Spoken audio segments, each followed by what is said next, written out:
মানুষ তোমাকে বড় আলেম বলছে, বড় বক্তা, বড় মুহাদ্দিস সব বলছে, যাও জাহান্নামে যাও।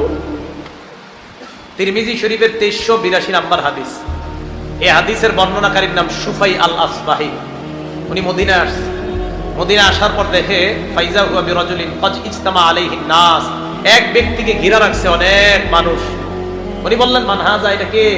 জনগণ কয় আবু হুরায়রা। চিনো না? উনি নবীর সাহাবা আবু হুরায়রা। উনি কি করলেন? ফাদানাউতু মিনহি ফাকআদতু বাইনা ইয়াদাই, আমি তার কাছে গেলাম, তার পাশে বসলাম। একটু মন দিয়ে হাদিসটা শুনেন। আমি তার কাছে গেলাম, তার পাশে বসলাম। তো আবু হুরায়রা রাদিয়াল্লাহু তাআলা আনহুর পাশে বসার পর দেখি ওয়া হুয়া ইউহাদ্দিসুন নাস, তিনি মানুষকে হাদিস শোনায়। ফালাম্মা সাকাতা ওয়া খালা, তিনি যখন হাদিস পড়া থেকে অবসর হলেন এবং নির্জনতা অবলম্বন করলেন, কুলতু লাহু, আমি তাকে বললাম, লামা হাদ্দাসতানি হাদিসান হাদ্দাসানিহি রাসূলুল্লাহ সাল্লাল্লাহু আলাইহি ওয়াসাল্লাম, এমন একটা হাদিস আমাকে শোনান যে হাদিসটা আল্লাহর নবীর কাছ থেকে আপনি সামি'তাহু মির রাসূলিল্লাহ, যে হাদিসটা আপনি আল্লাহর নবীর কাছ থেকে নিজ কানে শুনছেন। আকালতাহু ওয়া আলিমতাহু ওয়া আকালতাহু, যে হাদিসটা আপনি বুঝেছেন এবং জেনেছেন এমন একটা হাদিস আপনি শোনান। আবু হুরায়রা জবাব দিলেন, লা আফআলু, আমি তোমাকে শোনাবো, লা উহাদ্দিসান্নাকা হাদিসান হাদ্দাসানিহি রাসূলুল্লাহ, আমি তোমাকে এমন একটা হাদিস শোনাবো যে হাদিসটা আল্লাহর নবী আমাকে শোনাইছেন, এই হাদিসটা আমি তোমাকে শোনাবো। ফানাশাওয়া আবু হুরায়রা নাশকাতান, আবু হুরায়রা সাথে সাথে বেহুশ হয়ে গেছে। কি হয়ে গেছে? হাদিস কিন্তু বাইরে বেহুশ হয়ে গেছে। আবু হুরায়রার হুঁশ ফিরে আসছে। আসার পর আবু হুরায়রা আবার বললেন, লা উহাদ্দিসান্নাকা হাদিসান হাদ্দাসানিহি রাসূলুল্লাহ ফি হাযাল বাইতি মা'না মা মা'না আহাদুন গায়রি ওয়া গায়রু, আমি তোমাকে এমন একটা হাদিস শোনাবো যে হাদিস আল্লাহ নবী আমার এই ঘরের মধ্যে শোনাইছে, আমি আর আল্লাহ নবী ছাড়া ঘরের মধ্যে কেউ ছিল না। সুম্মা নাশাবা আবু হুরায়রা নাশরাতান উখরা, আবু হুরায়রা আবার বেহুশ হয়ে গেছে। বাবা হাদিস পায় না। আবু হুরায়রা বলেন, লা উহাদ্দিসান্নাকা হাদিসা, আমি তোমাকে এমন একটা হাদিস শোনাবো, হাদ্দাসানিহি রাসূলুল্লাহ ফি হাযাল বাইত মা মা'না আহাদুন গায়রি ওয়া গায়রু, আমি আর নবী ছাড়া এই ঘরে কেউ ছিলাম না। এই কথা বলার পর আবু হুরায়রা আবার বেহুশ হয়ে গেছে। কি এমন হাদিস, এই হাদিস বলতে পারে না। আবু হুরায়রা রাদিয়াল্লাহু তাআলা আবার বলে, আমি তোমাকে এমন একটা হাদিস শোনাবো, নবীজি এই ঘরে এই জায়গায় বসে হাদিসটা আমাকে শোনাইছে, আমি আর আল্লাহ নবী ছাড়া কেউ শুনে নাই।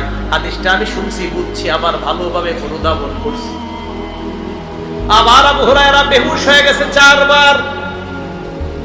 আবার হুঁশ ফিরে আসার পর ফালাম্মা মাররা খারান আলা ওয়াজহি মালা খারান আলা ওয়াজহি, আবু হুরায়রা মাটির মধ্যে পড়ে যাওয়ার উপক্রম, আস্তাগফিরু আলাইয়া, আমি আবু হুরায়রার শরীরটা আমার শরীরের সাথে লাগাইলাম। দীর্ঘ সময় পর্যন্ত আমি তাকে এইভাবে আটকায় রাখলাম। হুঁশ ফিরে আসার পর আবু হুরায়রা বললেন, ইন্নাল্লাহা ইযা কানা ইয়াউমুল কিয়ামা ইয়ানজিলু ইলাল ইবাদ, কিয়ামতের ময়দানে আল্লাহ বান্দাদের সামনে আসবেন, লিয়াকযিয়া বাইনাহুম, বান্দাদের মাঝে বিচার করবেন। আউয়ালু মান ইয়াদউ বিহি রাজুলুন তাআল্লামাল ইলমা, সর্বপ্রথম আল্লাহ এমন বান্দাকে ডাকবে যেই বান্দা ইলম শিখছে।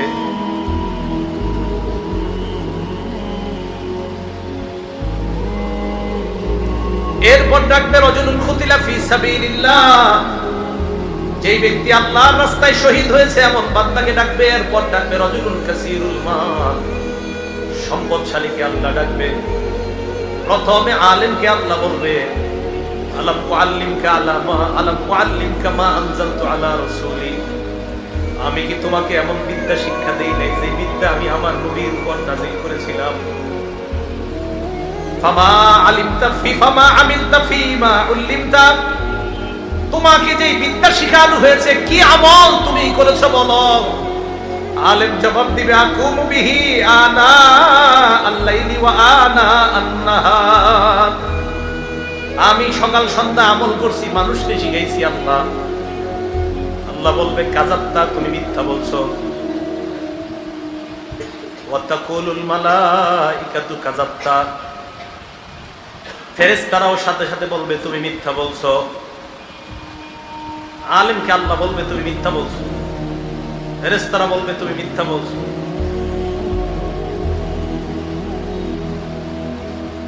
এরপর আল্লাহ শহীদকে ডাক দিয়ে বলবে তুমি কেন শহীদ হয়েছে বলো। শহীদ বলবে আল্লাহ আপনারই খুশি করার জন্য শহীদ হয়েছে। আল্লাহ বলবে এই কারণে না। আলেমকে আল্লাহ বলবে প্রথমে, এরপরে শহীদ। প্রথমে আলেমকেও বলবে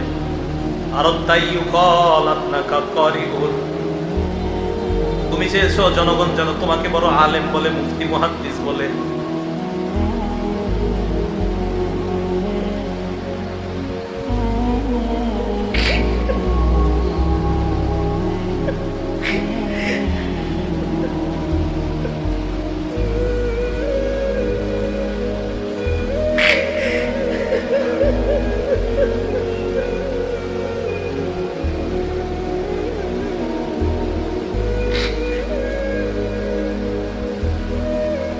মানুষ তোমাকে বড় আলেম বলছে, বড় বক্তা, বড় মুহাদ্দিস সব বলছে, যাও জাহান্নামে যাও।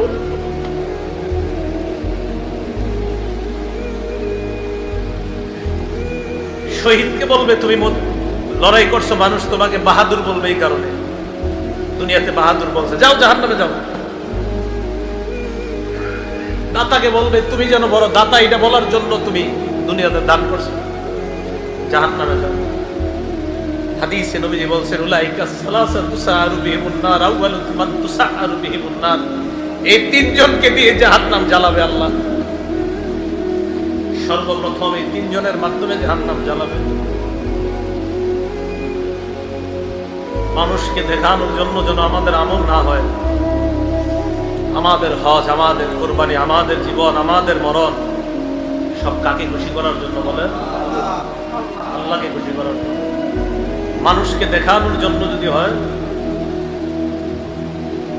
একদম শেষ, জাহান্নামে জ্বলতে হবে। আমি আবু হুরায়রা রাদিয়াল্লাহু তাআলা কেন বেহুশ হয়েছে হাদিস বলতে এবার বুঝছেন আপনারা। প্রথমে আলেমের কথা, উনি তো নিজে বড় আলেম ছিলেন একজন, টেনশনে হাদিস বলতে পারতেছেন, ভয়ে হাদিস বলতে পারতেছে না যে আলেমদের দিয়ে শুরু করবে, আমি তো একজন আলেম। আবু হুরায়রা রাদিয়াল্লাহু তাআলা একবার, দুইবার, চারবার বেহুশ হয়ে গেছে, টেনশন পেরেশান। আপনাদের সাধারণদের উদ্দেশ্যে আজকে বয়ান করতে আসছে।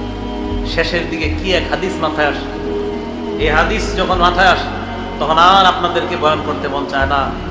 তখন মন চায় শুধু নিজেরে, আমরা হুজুর যারা আপনাদেরকে বয়ান করি, আমরা সাধারণ পাবলিক আপনাদেরকে কি বয়ান করব। বুঝাইতে চাইলাম কোরবানি তো সবাই করি ভাই, কাউরে দেখানোর জন্য কোনো আমল করেন না, নামাজও কাউরে দেখানোর জন্য করবেন না, হজ কাউকে দেখানোর জন্য না। তাহলে আজকে থেকে আমি আপনি আমরা সবাই সিদ্ধান্ত, কি আলেম আর কি আপনারা, আমরা সবার সিদ্ধান্ত আমাদের ছোট বড় সব আমল কার জন্য হবে? আল্লাহর জন্য। আমরা সব আমল আল্লাহর জন্য কি করবো তো ইনশাআল্লাহ। তাহলে হজ কার জন্য, কোরবানি কার জন্য? এটা আল্লাহ বলছে ইন্না সালাতি ওয়া নুসুকি ওয়া মাহইয়ায়া ওয়া মামাতি লিল্লাহি রাব্বিল আলামিন। নিশ্চয় আমার নামাজ, ওয়া নুসুকি আমার কোরবানি, ওয়া মাহইয়ায়া আমার জীবন, ওয়া মামাতি আমার মরণ লিল্লাহি রাব্বিল আলামিন, বিশ্ব জগতের রব আল্লাহ। তাহলে আমাদের জীবন, আমাদের মরণ, আমাদের হজ, আমাদের কোরবানি, আমার সব ইবাদত, বলেন কোন কথা আমার আপনার জীবনটাই কার? আল্লাহ। তাহলে যেই জীবন আল্লাহর জন্য, এই জীবনে কিভাবে আমরা কাউকে দেখানোর জন্য ইবাদত করব? যেহেতু জীবনটাই আল্লাহ, তো ইবাদত হবে কার?